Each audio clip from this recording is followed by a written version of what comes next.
بسم اللہ الرحمن الرحیم۔ السلام علیکم دوستو، آج کی اس ویڈیو میں ہم آپ کو بتائیں گے حضرت نوح علیہ السلام کا مکمل واقعہ، تو ویڈیو کو اینڈ تک ضرور دیکھنا۔ جب سے دنیا قائم ہوئی، حضرت آدم علیہ السلام کی نسل بڑھتی اور پھیلتی گئی۔ انسان دو حصوں میں تقسیم ہو گیا، کسی نے نیکی کی راہ اختیار کی تو کسی نے بدی کا راستہ اپنایا۔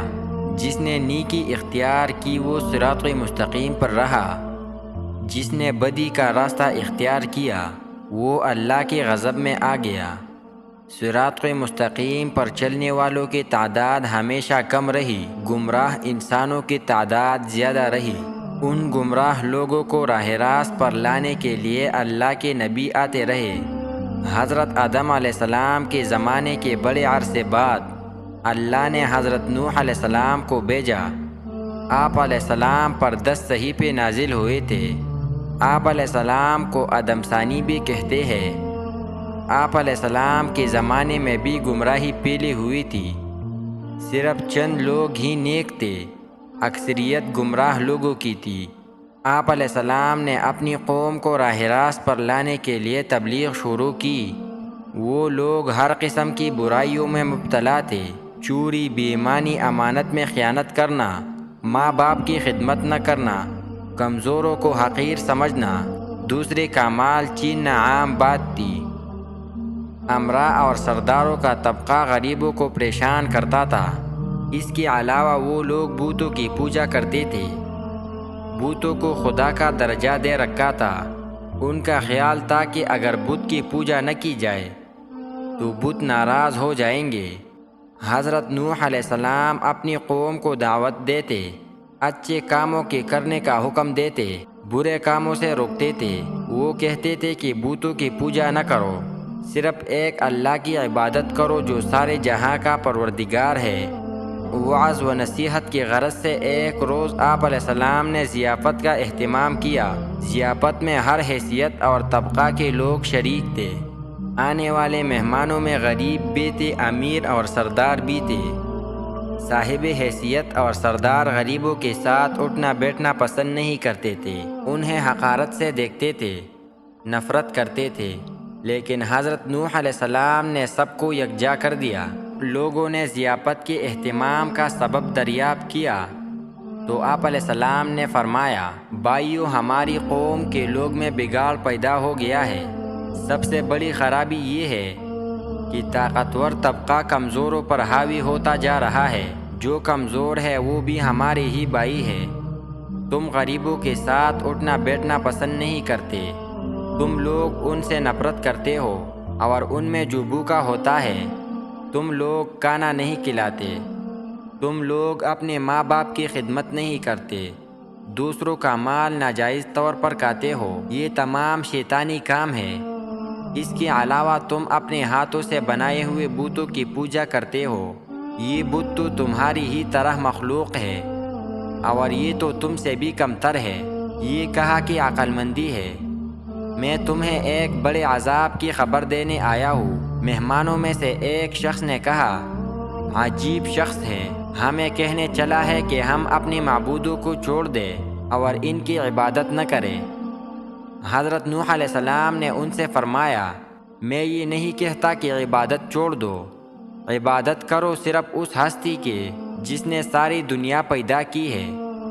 ایک نے کہا، نوح تو ایسا کہتے ہی رہتے ہیں، ہم اپنے معبودوں کے خلاف باتیں سننے کے لیے نہیں آئے، ہم تو وہ کرتے ہیں جو ہمارے باپ دادا کیا کرتے تھے۔ آخر میں لوگ مجلس سے اٹھ کر جانے لگے۔ ایک روز حضرت نوح علیہ السلام ہدایت کی غرض سے گھر سے نکلے اور ایک بلند مقام پر کھڑے ہو گئے اور بولے، لوگوں، میں نیکی کی طرف بلا رہا ہوں۔ اللہ نے مجھے نبی بنا کر بھیجا ہے تاکہ میں تم لوگوں کو ہدایت کروں۔ میرا کہا مان لو تو فائدے میں رہو گے۔ تم لوگ ماں باپ کی خدمت کیا کرو، انہیں گھر سے نہ نکالو، انہیں تکلیف مت دو، ضرورت مندوں کی ضرورت پوری کرو۔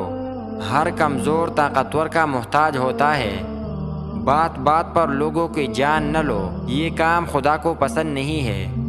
اگر تم سب اللہ کے احکام پر عمل کرو تو وہ تمہارے لیے کثرت سے تم پر بارش بھیجے گا، مال اور اولاد میں ترقی دے گا اور تمہارے لیے نہریں بہائے گا۔ حضرت نوح علیہ السلام ہر ایک شخص کے پاس جا کر ہدایت کرتے، کبھی کبھی اجتماع سے بھی خطاب کرتے۔ ایک مرتبہ ایسا بھی ہوا کہ حضرت نوح علیہ السلام ایک راستہ سے گزر رہے تھے تو کچھ لوگوں نے آپ علیہ السلام کا راستہ روک لیا اور مارنے کے لیے درپے ہو گئے۔ کچھ لوگوں نے پتھر بھی برسائے۔ ایک شخص آگے آیا، لوگوں سے کہا کہ تم لوگ اسے کیوں مارتے ہو؟ اس نے تمہارا کیا نقصان کیا ہے؟ لوگوں نے کہا کہ یہ ہمارے بتوں کے خلاف باتیں کرتا ہے جبکہ ہم اس کی عبادت کرتے ہیں۔ ایک اور شخص نے کہا کہ یہ کہتا ہے کہ میں نبی ہوں، اللہ نے مجھے نبی بنا کر بھیجا ہے۔ یہ تو ہم جیسا انسان ہے، یہ کھاتا پیتا کام کرتا ہے، اس کے پاس دولت بھی نہیں۔ خدا کو اگر نبی بنانا ہوتا تو کسی سردار اور امیر آدمی کو نبی بناتا۔ حضرت نوح علیہ السلام نے جواب دیا، میرے رسول ہونے کا سب سے بڑا ثبوت یہ ہے کہ میں تمہارے ہی معاشرے کا فرد ہوں، لیکن اس کے باوجود میں تمہاری طرح بے جان بتوں کو نہیں پوجتا۔ دوسرا بڑا ثبوت یہ ہے کہ میں تم لوگوں کو نصیحت کر رہا ہوں، لیکن اس کا کوئی معاوضہ تم سے طلب نہیں کرتا۔ میرا اجر تو اللہ کی ذمہ ہے۔ میں تو یہ کہتا ہوں کہ کسی پر ظلم نہ کرو۔ میں تو تم سب کو نیکی اور بلائی کی طرف بلا رہا ہوں۔ میں تمہارا خیرخواہ ہوں۔ ان میں سے ایک نے کہا، نوح بادشاہ یا سردار بننا چاہتا ہے تاکہ اس کی عزت ہو۔ حضرت نوح علیہ السلام نے فرمایا، تمہاری عقلوں کو کیا ہو گیا ہے کہ پتھروں کو پوج رہے ہو؟ اے قوم، اللہ کی عبادت کرو، وہی عبادت کے لائق ہے۔ اللہ کے سوا کوئی معبود نہیں ہے۔ جب تم اللہ پر ایمان لاؤ گے تو تم برائی سے دور رہو گے۔ نہ میں بادشاہ بننا چاہتا ہوں نہ سردار، میں تو صرف نیکی کی طرف بلا رہا ہوں۔ کیا تم لوگ نہیں دیکھتے کہ اللہ نے چاند اور سورج پیدا کیے، چلنے کے لیے فرش بنایا اور تمہیں نعمتیں دی؟ حضرت نوح علیہ السلام نے جب یہ باتیں کہی تو لوگوں نے کانوں میں انگلیاں ٹھونس لی، ایک لفظ بھی سننے کے لیے تیار نہیں ہوئے۔ ایک موقع پر حضرت نوح علیہ السلام نے اپنی قوم سے فرمایا کہ اے نادانو، یہ کیوں نہیں سمجھتے ہو؟ یہ دنیا تو ایک آزمائش کی جگہ ہے، تمہارے سامنے اچھائی اور برائی دونوں ہے۔ اے قوم، میں تم کو آنے والے دن سے ڈراتا ہوں، اس دن کوئی کسی کے کام نہیں آئے گا۔ دیکھو، جو غریب ہے مجھ پر ایمان لائے ہے، لیکن تمہیں دولت کا غرور ہے۔ اے قوم، غریبوں کے ساتھ حسن سلوک سے پیش آؤ، ننگوں اور بھوکوں کا خیال رکھو۔ ان میں سے ایک سردار نے غرور اور تکبر سے کہا، فرض کرو کہ ہم تمہاری بات مان لیتے ہیں، کیا تم پر ایمان لا کر غریب اور 2 ٹکے کے لوگوں کے ساتھ مل جائے جو تمہارے ساتھ ایمان لائے ہیں؟ ایسا نہیں ہو سکتا۔ وہ آپ علیہ السلام کو ذلیل کرنے کی کوشش کرتے، مذاق اڑاتے، آوازیں کستے، منہ پیر لیتے، گالیاں دیتے اور مارنے کی کوششیں کرتے، بلکہ ایک روز مارا پیٹا بیتا، لیکن آپ علیہ السلام نے صبر کا دامن ہاتھ سے نہ چھوڑا بلکہ اپنا کام جاری رکھا۔ آپ علیہ السلام کی بیوی اور آپ علیہ السلام کا بیٹا بھی منکرین اور کافروں میں تھا۔ حضرت نوح علیہ السلام نے دعا کی، اے میرے رب، میں نے اپنی قوم کو دن و رات سمجھایا، حق کی طرف بلایا، میرے بلانے پر وہ زیادہ بھاگتے رہے۔ میں نے اعلانیہ اور خفیہ سمجھایا تو انہوں نے کانوں میں انگلیاں ٹھونس لی۔ اللہ تعالیٰ نے حضرت نوح علیہ السلام کو وحی بھیجی کہ ایک کشتی بناؤ اور ظالموں کے بارے میں کچھ نہ بولو۔ اللہ کے حکم کے مطابق آپ علیہ السلام نے کشتی تیار کرنا شروع کی۔ کچھ لوگوں نے مذاق کرتے ہوئے پوچھا، اے نوح، کیا بنا رہے ہو؟ آپ علیہ السلام نے بتایا کہ میں ایک کشتی تیار کر رہا ہوں، کیونکہ اللہ کی طرف سے عذاب آنے والا ہے۔ جب وقت آئے گا ہر طرف پانی ہی پانی نظر آئے گا، صرف وہی بچے گا جو اس کشتی میں سوار ہوگا۔ جو بت پرستی سے توبہ کرے گا، گناہوں سے معافی مانگے گا، اسی کو اس کشتی میں جگہ ملے گی۔ لوگ بولے، اے نوح، یہ زمین تو خشک ہے، ایسے آثار بھی نہیں ہے کہ اتنا پانی ہو جائے کہ کشتی تیرنے لگے۔ حضرت نوح علیہ السلام اس قسم کی باتوں سے بالکل مایوس ہو چکے اور اصلاح کی کوئی امید ہی نظر نہیں آ رہی تھی۔ حضرت نوح علیہ السلام نے اللہ سے دعا کی، اے رب، لوگوں نے میرا کہنا نہیں مانا، ایسے شخصوں کی پیروی کی جن کے مال اور اولاد نے ان کو زیادہ ہی نقصان پہنچایا۔ ان کافروں میں سے زمین پر ایک باشندہ بھی مت چھوڑ، اگر آپ ان کو روئی زمین پر رہنے دیں گے تو ان کی اولاد بھی کافر ہی ہوگی۔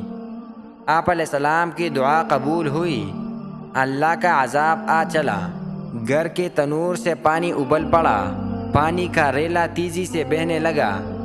جس جگہ سے بھی پانی ابل پڑا وہ جگہ کوفہ کی ایک مسجد تھی جس کا نام مسجد انبیاء ہے۔ دوسری طرف آسمان پر خوفناک سیاہ بادل چھانے لگے۔ حضرت نوح علیہ السلام نے دیکھا کہ زمین سے چشمے پھوٹ رہے ہیں۔ حضرت نوح علیہ السلام نے کہا کہ یہ عذاب کی علامت ہے۔ کافر کہنے لگے کہ طوفان تو آتے ہی رہتے ہیں، بارشیں ہوتی رہتی ہے، یہ تو کوئی نئی بات نہیں ہے، کچھ دیر بعد موسم بدل جائے گا۔ دیکھتے ہی دیکھتے ہوا کا تیز جھونکا آیا جس سے ہر چیز ہل گئی، پھر پانی برسنا شروع ہوا۔ بارش میں اتنی شدت تھی جیسے کہ آسمان نے اپنے دروازے کھول دیے ہو۔ حضرت نوح علیہ السلام نے ایمان والوں سے کہا کہ کشتی میں سوار ہو جاؤ۔ اللہ نے فرمایا کہ ہر قسم کے جانوروں کا جوڑا بھی کشتی میں سوار کرا لو۔ حضرت نوح علیہ السلام نے اللہ کے حکم کی تعمیل کی، ہر جانور کا جوڑا سوار کرا لیا۔ کشتی میں ایک علیحدہ جگہ پر سب جانوروں کو بند کر دیا گیا۔ طوفان چلنے لگا، بارش سے ندی نالے اور زمین پر پانی بھر گیا، پھر زمین کے ہر حصہ میں پانی بہنے لگا۔ اب حضرت نوح علیہ السلام کا جہاز تیرنے لگا، پانی اونچا ہو رہا تھا۔ حضرت نوح علیہ السلام کی نظر جب بیٹے پر پڑی تو آواز لگانے لگے، بیٹا اب اس کشتی میں سوار ہو جاؤ، تمہاری جان بچ جائے گی، اب کافروں کا ساتھ چھوڑ دو۔ تو بیٹے نے جواب دیا کہ میں پہاڑ کی اونچی چوٹی پر چڑھ جاؤں گا، پانی وہاں تک نہیں پہنچے گا۔ تب حضرت نوح علیہ السلام نے اللہ سے اپنے بیٹے کے بارے میں سفارش کی کہ میرا بیٹا ڈوب رہا ہے، یہ تو میرے ہی خاندان کا ہے، تیرا وعدہ سچا ہے۔ اللہ نے فرمایا کہ وہ تیرے خاندان والوں میں سے نہیں ہے، تیرے گھر والے تو وہ ہے جو تجھ پر ایمان لائے ہیں۔ روایات کے مطابق بارش مسلسل 40 دن تک ہوتی رہی، جو کچھ زمین پر تھا سب ڈوب گیا، کافروں کا کام تمام ہوا۔ جو لوگ حضرت نوح علیہ السلام پر ایمان لائے تھے وہ کشتی میں سوار ہو کر بچ گئے، کشتی میں سب سوار تھے۔ اسی دوران حضرت نوح علیہ السلام کو ایک فاختہ نظر آئی، اس کے چونچ میں زیتون کے درخت کا پتا تھا، یہ امن اور سکون کی علامت تھی، یعنی پانی اتر چکا ہے۔ کشتی جودی کی پہاڑ پر جا کر ٹھہری۔ کوہ جودی یا ارارات مشرقی ترکی میں ہے، یہ 16,900 فٹ بلندی ہے جو برف سے ڈھکی رہتی ہے۔ امید ہے آج کی ویڈیو آپ کو اچھی لگی ہو تو اسے لائک اور سبسکرائب ضرور کیجیے گا۔ ملتے ہیں اگلے ویڈیو میں، تب تک کے لیے اللہ حافظ۔